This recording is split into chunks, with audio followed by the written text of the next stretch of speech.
नाज़रीन ख़बर आहे कंदकोट जे जमाल थाणे जी हद ॻोठ हाजी ज़ंगी बहलकाणी मां जिते ज़मीन जे तकरार सां बहलकाणी बिरादरी जे ॿिनि धिरुनि में झगड़ो थी पियो आहे।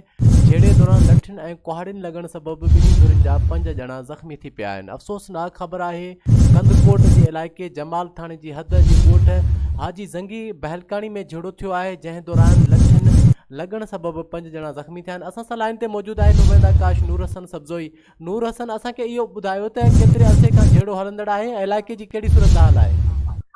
जी बिल्कुल बरकत साहब, ये झगड़ो काफ़ी अरसे खां हलंदड़ आहे। अॼु सुबुह खां जेको आहे जमाल थाणे जी हद ॻोठ हाजी ज़ंगी बहलकाणी में बहलकाणी बिरादरी जी ॿिनि धुरियुनि में पुराणे ज़मीनी तकरार सां झगड़ो थी पियो। जहिड़े दौरान ॿिन्ही धुरियुनि में जेको आहे सो लठियूं ऐं कुहाड़ियुनि सां हमिलो थियो, जंहिंजे नतीजे में ॿिन्ही धुरियुनि जा 5 ॼणा हाजी सिकंदर, अब्दुल वाहिद, सद्दाम, इमामदीन ऐं अहमद बहलकाणी सां ज़ख़्मी थी पिया, जिनखे वारिस कराए शहर जी सरकारी अस्पताल में जेको आहे सो आंदो।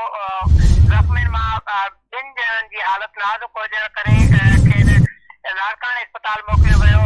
जमाल पुलिस वाक़े जी एंट्री दाख़िल करे वधीक जांच शुरू करे रही आहे। गिरफ़्तारी ऐं तइक़ाब अमल में न अची सघी आहे। जी सर।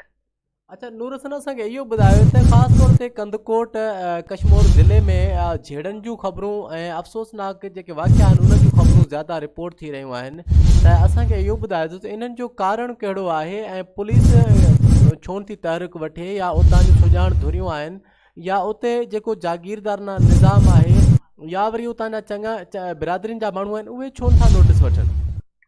सर ख़ासि तौर ते अगरि तव्हांखे मां जेका ॿुधाई थो वञा त इहो ख़ासि तौर ते जेको आहे सो पुलिस जी नाअहली आहे। जेको आहे सो जीअं झेड़ा वग़ैरह थियनि था, जीअं तव्हांखे ताज़ो रिपोर्ट मूं ॾिनी कंदकोट जी, जिते जेको आहे सो पुलिस एहलकार शहीद थिया। पुलिस एहलकार शहीद थियनि था, तंहिं बावजूद बि उन्हनि दुआरनि ख़िलाफ़ कार्रवाई नथी थिए।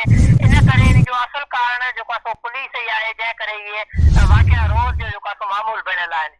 पुलिस जे गैर मुतहरिक हुजण सबबि अहिड़े क़िस्म जा वाक़िया मामूल बणियल आहिनि। अफ़सोसनाक ख़बर हुई कंदकोट मां। महिरबानी नूर हसन सब्ज़ोई वधीक असांखे अपडेट करण लाइ।